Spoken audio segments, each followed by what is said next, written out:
தமிழகம் எங்கும் Max Gold cash for your gold. Max Gold நீங்க தங்க மட்டும் இல்லைங்க, பிளாட்டினம், டைமண்ட், சில்வர், ரூபினி எதை வேணாலும் விற்கலாம். உங்களுக்கான பணம் ரொக்கமா கையிலயோ இல்லைன்னா பேங்க் அக்கௌண்ட்லயோ உடனடியாக செலுத்திடுவாங்க. மார்க்கெட் மதிப்பை விட 100 ரூபாய் ஒரு கிராமுக்கு உங்களுக்கு கூடுதலாக கிடைக்கும். தமிழ்நாடு முழுக்க டோர் ஸ்டெப் சர்வீஸும் இவங்க ப்ரொவைட் பண்றாங்க. உங்களுக்கு கோல்ட விற்கணும்னு அதுக்கு ஒரே ஒரு பெஸ்ட் பிளேஸ் மேக்ஸ் கோல்டு தான். கால் 04445454545. வணக்கம். Big topic with Karthik Mayakumar. திருச்செந்தூருக்கு அடுத்தபடியா நம்ம திருத்தணி பக்கமும் அறநிலையத்துறையோட பார்வைப்பட்டா நல்லா இருக்கும்னு பல பேரும் செவிச்சிட்டு இருந்தோல, கடவுள்கிட்ட வேண்டிக்கிட்டு இருந்தோல, நடந்துருச்சுங்க. 4 பேர் சஸ்பெண்டாங்க. அதை பற்றி பார்க்க போகிறோம். அடுத்தபடியாக அரசியல் நகர்வுகளுக்குள்ள தமிழ்நாடு பேஸ் பண்ணி யார் யார் என்னென்ன பேசியிருக்காங்க, என்னென்ன எதிர்வினைகள் நிகழ்த்தப்பட்டிருக்குன்னு இது எல்லாத்தை பற்றி தான் பார்க்க போகிறோம். நிகழ்ச்சிக்குள்ள போகலாம்.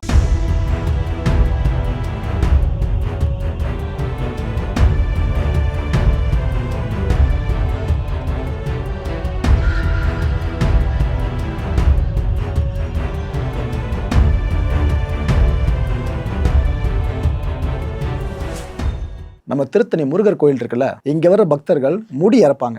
கண்டிப்பாக நீங்களும் நேர்த்திக்கடன் பல பேரும் செலுத்திருப்பீங்க. இந்த முடி இறக்குற இடத்துல இருக்க அந்த பணியாளர்கள் இருக்காங்களே, அவங்க பக்தர்கள் கிட்ட வசூல் ராஜாக்களாக மாறுறாங்களா இல்லையா? நிறைய பேரும் பார்த்துருப்பீங்க. இதை நான் ஆமான்னு சொல்லி தான் அவங்களுக்கு தெரியணும்னு கிடையாது. இப்படி சில பேர் வசூல் ராஜாக்களாக அங்கே மாறி இருக்காங்க. மொட்டை அடிச்சுட்டு அந்த மக்களோட பர்ஸை மொட்டை அடிக்க ஆரம்பிச்சிருக்காங்க. ஒரு 4 ஊழியர்கள் சஸ்பெண்ட். மக்களே, விஷயம் மேலே தெரிஞ்சிட்டு இருக்க அதிகாரிகளுக்கு அவங்க உடனடியாக சஸ்பென்ஷன் ஆக்ஷன் எடுக்க ஆரம்பிச்சிட்டாங்க. இன்னொரு பக்கம் இதே கோயில் வளாகத்தில் இந்த வெளிப்புறத்தில் பார்த்தீங்கன்னா பஞ்சாமிர்தம் வித்துட்டு இருப்பாங்களே, அங்கே இருந்த பஞ்சாமிர்தங்களில் சில பஞ்சாமிர்தம் காலாவதியானதாக இருந்திருக்கு. எப்பேற்பட்ட குற்றம்னு இது பண்ணவங்களுக்கு தெரியாது. நான் தெளிவாக சொல்லி புரிய வைக்கிறேன். கடவுள் இருக்கிற இடத்துக்கு வந்து அங்கே கிடைக்கிறது எல்லாமே புனிதமாக நினைப்பாங்க. கடவுளை ஃபுல்லாக அபிஷேகம் பண்ணுறாங்களே, அந்த நீர் வெளியே போகும் பார்த்தீங்களா, பக்கவாட்டில் ஒரு சின்ன ஒரு ஷேப் ஒன்று வளைவாக க்ரியேட் பண்ணியிருப்பாங்க. அங்கே அந்த தண்ணி எடுத்து குடிக்கிறவங்க, நாக்கில் தடவுறவங்க, தலையில் தடவுறவங்க எண்ணிக்கை அதிகம். பக்தர்கள் உணர்வுபூர்வமாக பார்ப்பாங்க. ஸோ கோயில் வந்தாலும் எல்லாமே புனிதம். அதுக்கு உதாரணம் தான் இதை சொல்லியிருந்தேன். இது போல் கோயிலில் கொடுக்கப்படுற பிரசாதம் இருக்குல்ல, உடம்புக்குள்ளே நேரடியாக போகிறது, அது எல்லாமே இது எல்லாத்தையும் ரொம்ப புனிதத்திலும் புனிதமாக தான் பார்ப்பாங்க. அப்பேற்பட்டதில் ஏமாத்துற வேலையை சில பேர் பண்ணுறாங்கன்னா இவனில் என்ன பண்ணால் தகும் மக்களே? இப்போதைக்கு காலாவதியான பஞ்சாமிர்தம் பறிமுதல் பண்ணப்பட்டிருக்கு. ஆனால் இதை பண்ணவங்க இருப்பாங்களே, கேட்டால் நாங்கள் பார்க்கல அப்படின்னு அலட்சியமாக பதில் சொல்லுவாங்க. சும்மா விடக்கூடாதுங்க. ஏன்னா திருச்செந்தூர் முருகர் கோயிலில் நடந்த விஷயம் பெருசாக மாறினதுனால தான் அதிகாரிகள் இப்போ ஆக்ஷன் எடுக்க ஆரம்பிச்சிருக்காங்க. டைரெக்டாக ஒரு கோயில் சாரணும். இந்த மாற்றம் தான் ஏற்பட நினச்சோம், நல்லாவே ஏற்பட்டுக்கிட்டு இருக்கு. ஆனால் இது போதாது, இன்னும் எக்ஸ்டெண்டாக உள்ளே கொண்டு போங்க. எவ்வளோ பேர் இப்போ அலட்சியமாக இருக்காங்களோ தூக்குங்க அவங்கள, அவங்க சார்ந்த தண்டனை கொடுங்க. இல்லைனா ஃபுல்லாலே எரடிகேட் பண்ண முடியாது தமிழ்நாடு முழுக்க. இந்த திருவண்ணாமலை இருக்குல்ல, அங்கே இருக்க புதிய பஸ் ஸ்டாண்டு கூட்டம் அங்கே ஜெஜென்னு இருக்கும். கூட்டம் அதிகமாக இருக்கிறத பயன்படுத்தி பல பேரும் பர்ஸு, அப்புறம் உங்கள் பாக்கெட்டில் இருக்க பணம், செல்ஃபோனு இதெல்லாம் திருடி நீங்கள் பார்த்துருப்பீங்க. தம்மத்தூண்டு ஒரு பையன் இந்த வேலையை பண்ணுவான்னு சொன்னவங்கள நம்ப முடியுதா மக்களே? ரொம்ப சின்ன பையன். அந்த பையன் என்ன பண்ணியிருக்கான், இப்படி க்ரௌடடாக இருக்கும் பார்த்தீங்கன்னா பஸ் ஸ்டாண்டில், அந்த இடத்துல புகுந்து பயணிகள் கிட்டே இருந்து செல்ஃபோன் ஆட்டையை போட்டிருக்கான். 1-2 இல்லைங்க, மினிமம் 13 அதிகபட்சம் 15 செல்ஃபோன்ஸ் வரைக்கும் அந்த பையன் திருடி இருக்கலாம்னு சொல்லப்படுது. அவ்வளோ செல்ஃபோன்ஸை திருடி இருக்கான். இதில் கடைசியோட செல்ஃபோனை திருடும் போது தான் பையன் மாட்டிக்கிட்டான். அந்த பயணிகளை அந்த பையனை பிடிச்சி செல்ஃபோன் கையுமா போலீஸ் ஸ்டேஷனில் ஒப்படைச்சிட்டாங்க. இப்போ போலீஸ்கிட்ட செல்ஃபோன் கிடச்சிருச்சா, அந்த பையன் கிடச்சிட்டானா, இப்போ அந்த பையன் சார்ந்த அடுத்த லீகல் ஃபார்மாலிட்டியை போலீஸாக ஆரம்பிச்சிடணும்னு வைங்க. அந்த செல்ஃபோன்ஸை மக்கள்கிட்ட திருப்பி கொடுக்கணும்ல. இதில் தான் அடுத்த சிக்கல் ஆரம்பிச்சிச்சு.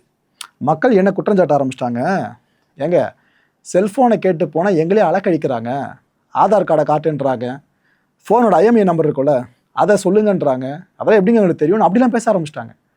போனோம், இது எங்கள் ஃபோன், அதில் நம்பரை வச்சு நாங்கள் சொன்னாலே முடிஞ்சிடலங்க, ஃபோனை கொடுத்துடலாங்க, அப்படி நடக்க மாட்டுதுன்னு ரொம்ப லீகலாக போகிறாங்கன்னு சொல்லிட்டு அங்கே இருக்க மக்கள் அவங்களோட அலைக்கழிப்பு சார்ந்த இந்த அதிருப்தியை பதிவு பண்ண ஆரம்பிச்சிட்டாங்க. ஆரம்பித்த பிரச்சனை ஒன்று, ஆனால் முடிஞ்சிருக்க பிரச்சனை எங்கே பார்த்தீங்களா? ஸோ டிபார்ட்மெண்ட்டோட கவனத்துக்கு இந்த விஷயத்தை கொண்டு வந்துடுறேன். இது போலே மக்கள் இந்த விஷயத்தை புரிஞ்சுக்கிட்டு இருக்காங்க, தெரிஞ்சுப்பேன்னு நினைக்கிறேன். ரைட்டு. ஆனால் ரொம்ப சின்ன பையன் மக்களே, பார்க்குறப்ப நம்மளுக்கு வயிற்றுச்சலாக இருக்குது. ஸ்கூல் போக வேண்டிய பையன் இங்கே உட்காந்து ஃபுல்லாக செல்ஃபோன்ஸை திருடிக்கிட்டு இருக்கான். அண்ட் இந்த சின்ன பசங்க மனநிலை எந்த அளவுக்கு மோசமாக மாறிக்கிட்டு தெரியுமா சமீப காலமாக? உதாரணமாக அடுத்த விஷயத்த சொல்கிறேன். நம்ம மதுரையில் ஒரு கோயில் திருவிழாங்க. இந்த கோயில் திருவிழா முன்னிட்டு ஜெஜ்ஜன்னு கூட்டம் இருக்கும், நிறைய பேர் எங்கேருந்து வருவாங்க. அந்த கோயில் திருவிழா நடந்துட்டு இருக்க இடத்துக்கு பின்னாடி ஒரு காட்டுப்பகுதி. அந்த காட்டுப்பகுதியில் வச்சு 13 வயது சிறுமிக்கிட்ட தப்பாக நடந்திருக்காங்க, பாலியல் துன்புறுத்தலில் ஈடுபட்டிருக்காங்க. அந்த சிறுமியும் அங்கேருந்து எஸ்கேப் ஆகி வீட்டுக்கு வந்து தன்னோட அம்மா கிட்ட இந்த விஷயத்தை பற்றி சொல்லியிருக்காங்க போல இருக்கு. அந்த அம்மா உடனடியாக பாலியல் துன்புறுத்தல் நடந்திருக்குன்னு சொல்லிட்டு போலீஸில் புகாரை பதிவு பண்ணிட்டாங்க. யார் என்னன்னு விசாரிச்சு பார்த்தா 4 பேருங்க. அந்த 4 சின்ன பசங்க, மைனர் பசங்க. இங்கே அதான் கொடுமையாகவே இருக்குது. சின்ன பசங்களை ப்ரொடெக்ட் பண்ணுறதுக்காக கொண்டு வரப்பட்ட போக்சோ, அதே போக்சோ சட்டத்தின் கீழே தான் அந்த 4 சின்ன பசங்க இப்போ அரெஸ்ட் பண்ணப்பட்டிருக்காங்க. இது என்னத்தை சொல்கிறதுன்னு தெரில. இந்த மாதிரி சிறார்கள் சார்ந்து நிறைய விஷயங்கள் நெகட்டிவாக நடந்துட்டுருக்குல்ல. இப்போன்னு மட்டும் சொல்லலைங்க, பல நாட்களாக நடந்துட்டு இருக்க விஷயம்தான். ஏன்னா நான் இப்போன்னு மட்டும் சொன்னால் ஒரு தரப்பை ப்ளேம் பண்ணுற மாதிரி இருக்கும். நான் ஓப்பனாக சொல்கிறேன், இதுக்கு முன்னாடியும் சிறார் மனநிலை சார்ந்து நிறைய மாற்றங்களை பார்த்துட்டு வந்து நெகட்டிவான மாற்றங்களை, அது இப்பவும் அதிகமாக தான் போய்கிட்டு இருக்கு. அது குறைஞ்ச மாதிரி தெரியல. அரசு எதுக்கும் எவ்வளோ திட்டங்களை கொண்டு வராங்க, இந்த சிறாரோட மனநிலை இவ்வளோ மோசமாக மாறிக்கிட்டு இருக்குல்ல. இதுக்கான ஸ்டார்டிங் பாயிண்ட் இது, இந்த ப்ராப்ளத்துக்கான ஆரிஜின் இது. அதை கண்டுபிடிச்சி அதை சரி பண்ணுறதுக்கும் ஒரு திட்டத்தை கொண்டு வந்துட்டாங்கன்னா சிறப்பாக இருக்கும். ஏன்னா இப்போலாம் குற்ற வழக்குகள் சார்ந்து நம்ம பார்க்கும்போது ஒரு பயம் வருது. அந்த பயத்தோடு தான் கான்டென்ட் ரிசர்ச் பண்ண வேண்டியதாக இருக்குது. சின்ன பசங்களாம் இருந்துருமோ அப்படின்ட்டு. ஆனால் 90% இந்த கிரைம்ஸ்லாம் பார்த்தீங்கன்னா சின்ன பசங்க இன்வால்வ்டாக இருக்குது. அதான் இங்கே கொடுமையாக இருக்குது. அமைச்சர் நிர்மல்குமார் அவர்கள் இவங்க இப்போ என்ன சொல்கிறாங்க, எந்த இடத்துலையும் லஞ்சமும் சரி முறைகேடும் சரி இனிமேல் இருக்கவே இருக்காதுன்றாப்புல. இதுக்கு முன்னாடிலாம் கவர்மெண்ட் பணி சார்ந்து யாராவது நியமிக்கணும்னாக்கா காசு விளையாடும். ஆனால் இதுக்கப்புறம் அது போல் எந்த நியமனங்களுக்கும் காசுன்ற விஷயம் இருக்கவே இருக்காது, லஞ்சம் பெறப்படாதுன்னு சொல்கிறாப்புல. நியமனங்களில் மெரிட் முறை இருக்குல்ல, இது மட்டும்தான் பின்பற்றப்படும்னு சொல்லியிருக்காரு அமைச்சர் நிர்மல்குமார் அவர்கள். மெரிட் முறையை பின்பற்றிருந்தாலே போதும் மக்கள், இது வரைக்கும் இன்னும் சூப்பராக இருந்திருக்கும். ஒவ்வொரு அப்பாயின்மெண்ட்டும் அவ்வளோ சிறப்பாக நடந்திருக்கும். அதை இவர் இங்கே மென்ஷன் பண்ணியிருக்காரு. மக்களுக்கான நேர்மையான அரசு வழக்கறிஞர்களை நம்ம முதலமைச்சர் அவர்களை தேடி கண்டுபிடிச்சி நியமனம் பண்ணிக்கிட்டு இருக்காங்கன்னு அந்த நல்ல விஷயத்தை சொல்லியிருக்காப்புல. நிறைய பேர் அந்த அரசு தரப்பு வக்கீல்கள் சார்ந்து அண்டர் எஸ்டிமேட் பண்ணியிருப்பீங்க. ஆனால் எவ்வளோ முக்கியமான பெரிய ரோல் தெரியுமா அது? பாதிக்கப்படுற சாமானியர்களுக்காக கவர்மெண்ட் சைடில் ஆஜராகிறாங்க இவங்க தான். இவங்க ஆஜராகி கோர்ட்டில் முன்வைக்கிற ஒவ்வொரு வார்த்தைக்கும் அவ்வளோ மதிப்பு கொடுப்பாங்க நீதிபதிகள். அப்பேற்பட்ட முக்கியமான ரோல் மக்களே இந்த அரசு வழக்கறிஞர்கள் அப்படின்றது. இந்த நியமனம் சார்ந்து கரெக்டாக நடந்துட்டு இருக்கிறதாவும் அப்பாயின்மெண்ட் தொடர்ந்து போயிட்டு இருக்கிறதாவும் நிர்மல்குமார் அவர்கள் இப்போ சொல்லியிருக்காங்க. அண்ட் இது வரைக்கும் நீங்கள் பார்த்த அமைச்சர்கள் இருக்காங்கள, அவங்களா இருக்கட்டும், இது வரைக்கும் நீங்கள் பார்த்த எம்எல்ஏஸ், இது வரைக்கும் நீங்கள் பார்த்த அதிகாரிகள், இது வரைக்கும் நீங்கள் பார்த்த சட்டமன்றமாக கூட இருக்கட்டும், இது எல்லாமே இனிமேல் இருக்காது. இனிமேல் பழைய மாதிரி இருக்காது. எல்லாமே மாற்றத்திற்கு உட்பட்டு மாறிக்கிட்டு இருக்கிறதா சொல்லியிருக்காப்புல. இதுக்காக எல்லா மாற்றமும் நடந்துக்கிட்டு இருக்கு. ஒட்டு மொத்தமாக எல்லாத்தையும் தலைகீழாக புரட்டி ஒரு கிளீனான விஷயத்தை கொடுக்கறதுக்காக எல்லா மாற்றமும் நடந்துக்கிட்டு இருக்கு. முதலமைச்சர் நம்ம அண்ணன் விஜய் அவர்களே இதில் களத்தில் இறங்கி வேலை பார்த்துட்டு இருக்காருன்னு அவர் ஒரு அப்டேட் கொடுத்துருக்காருங்க. ஸோ அரசியல் மாற்றம் அப்படின்றது படத்தில் ஒரு நாளே சாத்தியமாகிடும். ஆனால் நிஜத்தில் சாத்தியமாகணும்னா மினிமம் 1 வருஷமாச்சு தேவைப்படும்னு சொல்லுவாங்களே, பார்ப்போம். அது நோக்கி தான் போயிட்டு இருக்க மாதிரி இருக்கு. திமுகவோட முன்னாள் அமைச்சர் சிவசங்கரன் இருக்கார்ல, அவர் இப்போ இருக்க அமைச்சர்களை ஜோக்கர்ஸ்னு டேர்ம் பண்ணி வச்சிருக்காருங்க. அவரோட பேச்சில் வருது இந்த வார்த்தை. என்ன சொல்லியிருக்காப்புல, குளத்தூரில் ஸ்டாலின் அவர்கள் தோல்வியை தழுவினாங்களே, இது திமுக தொண்டர்கள் மனசில் இன்னும் மாறாத வடுவாக இருக்கிறதா அவர் சொல்லியிருக்காரு. எனக்கு என்ன ஆச்சரியம்னா, அவ்வளோ அணிகள் இருக்குது டிஎம்கே பேஸ் பண்ணி, கள நிலவரத்தை ஃபுல்லாக புட்டு வைக்கிறதுக்கு அவ்வளோ ஆஃபீஸர்ஸ் இருப்பாங்க. அவ்வளோ பெரியும் தாண்டி குளத்தூரில் ஸ்டாலின் அவர்கள் வீக்காக இருக்காங்கன்ற விஷயத்த ஒருத்தர் கூட மேலே கொண்டு போலியா? எப்படி இந்த லூப் போல விட்டாங்கன்னு தெரில மக்கள். இப்போ வரைக்கும் மக்கள்கிட்ட சர்வே எடுக்கிறேன்னு சொல்லிட்டு உண்மையிலே எடுத்தாங்களா, இல்லை அவங்களே டிக்கெல்லாம் போட்டு இதுதான் ரிப்போர்ட்னு மேலே கொடுத்துட்டாங்களா? திமுக தலைமை முதல்ல இதில் ஃபோக்கஸ் பண்ணி ஆகணும்னு சொல்கிறேன். ஏன்னா இந்த குளத்தூரில் ஒரு தோல்வின்றது சிவசங்கர் அவர்களை விடுங்க, இபிஎஸ் அவர்களுக்கும் சரி, முதலமைச்சர் விஜய் அவர்களுக்கும் பெரிய ஷாக்கிங்காக தான் இருந்திருக்கும். என்னது அவர் தோத்துட்டாரா அப்படின்ட்டு. ஸோ இந்த லூப்போல முதல்ல கட்சி தலைமை கண்டுபிடிக்கணும். ரைட்டு, ரியல் முதலமைச்சர் விஜய் நிலை நினச்சிட்டு இருக்கீங்க, அது உண்மை கிடையாது. ஆதவர்ஜனா இருக்கார்ல, இவர் தான் ரியல் முதலமைச்சர், இவர் தான் முதலமைச்சர் விஜய் அவர்களை இயக்கிட்டு இருக்காருன்னு ஒரு பெருங்குற்றச்சாட்டு சுமத்திருக்காப்புல சிவசங்கர் அவர்கள். எல்லா அமைச்சர்களுமே ஜோக்கராக இருந்தால் எப்படிங்க, சீட்டுகளில் சொல்லுவாங்களே எல்லா கார்டும் ஜோக்கராக இருந்தால் எப்படின்ட்டு, அதை எப்படி சொல்லியிருக்காரு சிவசங்கர் அவர்கள். அதில் ஒரே ஒரு மூத்த அரசியல்வாதின்னு பார்த்தீங்கன்னா அந்த அமைச்சர்களில் செங்கோட்டையன் அவர்கள் மட்டும்தான். ஆனால் அவரும் பெருசாக பேச மாட்டாருங்க அப்படின்ற மாதிரி பேசியிருக்காப்புல. ஊடக மாயாஜாலத்தால் தான் தாவேக்கா ஜெயிச்சு ஆட்சியை பிடிச்சிட்டாங்கன்னு சொல்லியிருக்காங்க. இதை நீங்கள் முழுமையாக ஏற்றுக்கிறீங்களா? கொஞ்சம் ஓப்பனாக பேசுவோமேங்க. அதாவது சோஷியல் மீடியாவால் தான் டிவிக்கே ஜெயிச்சுதுன்னு எல்லா கட்சிகளும் பெரும்பாலும் சொல்கிறாங்க அப்படின்னா அவங்க ஆட்சியில் எதுவுமே தவறே நடக்கலன்னு அர்த்தம். மக்கள்கிட்ட கெட்ட பேரே வாங்கலன்னு அர்த்தம். செஞ்ச விஷயங்கள் எல்லாத்தையும் மக்கள் ஆக ஓகன்னு கொண்டாடி இருக்காங்கன்னு அர்த்தம். அப்போ அதை மட்டும் ப்ளேம் பண்ணலாமா? சோஷியல் மீடியா தான் காரணம்னு மட்டும் ஒரே விஷயத்தை ப்ளேம் பண்ண முடியுமா? ஏன்னா சுய தணிக்கை எல்லா கட்சிகளும் பண்ணணும். அதுக்காக தான் இந்த விஷயத்தை ஓப்பன் பண்ணுறேன். மாணிக்கம் தாக்கூர் அவர்கள் காங்கிரஸ் எம்பி இப்போ டிவிகே பற்றி டிஎம்கே பேசினாலும் சரி, வேறு யார் பேசினாலும் சரி, டிவிகேவினர் அதுக்கு பதில் கொடுக்குறாங்களோ இல்லையோ, இவர் களத்தில் இறங்கிறாரு, பதில் கொடுக்க ஆரம்பிச்சிட்டாரு.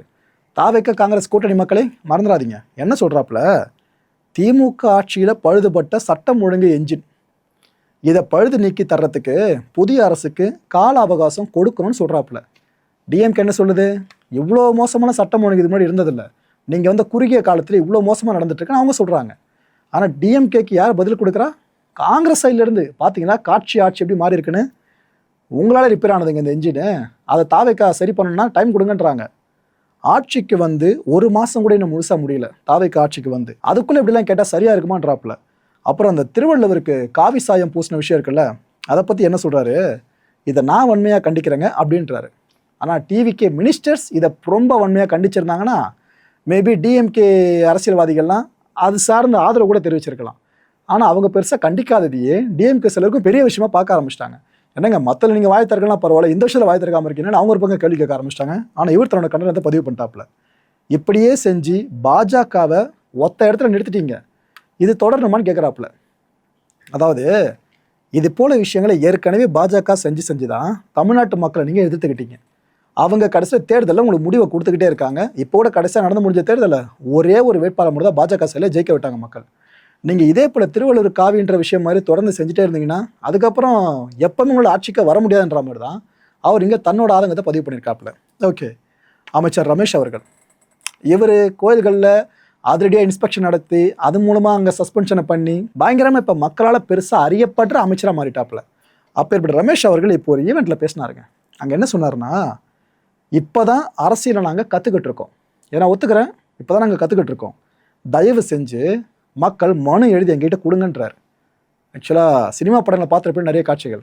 மக்கள் மனு எழுதி கொடுப்பாங்க பிரச்சனைகள் சொல்லிட்டு, அதை போண்டா பஜ்ஜி மடிக்கிறதுக்கும் வடிக்கிறதுக்கும் குப்பை தொட்டியில் கசிக்க தூக்கி போடுறது, கிழிச்சி தூர எழுதிடுது, ஆற்று படுகைகளை தூக்கி போடுறது, நதிகள் மேலேயே தூக்கி வீசுறது, அது கரை ஒதுங்கி அந்த தொகுதி மக்களே பார்த்து கஷ்டப்பட்டது காட்சிகளாக பார்த்துருப்பீங்க.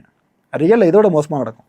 நான் உண்மையை சொல்கிறேன், இதோட நிறைய நடந்திருக்கு பல விஷயங்கள். அதெல்லாம் பார்த்து வெக்ஸான மக்கள் என்ன பண்ணிட்டாங்க, மனுலாம் எழுதி கொடுத்து என்ன பிரயோஜனம், அந்த மனநிலைக்கு வந்தாச்சுல. இவர் அதை பற்றி தான் சொல்கிறாப்புல. தயவு செஞ்சு மனுக்கெல்லாம் எழுதி கொடுங்க, நாங்கள் அதை படித்து பார்த்துட்டு ஆக்ஷன் கண்டிப்பாக எடுப்போம்.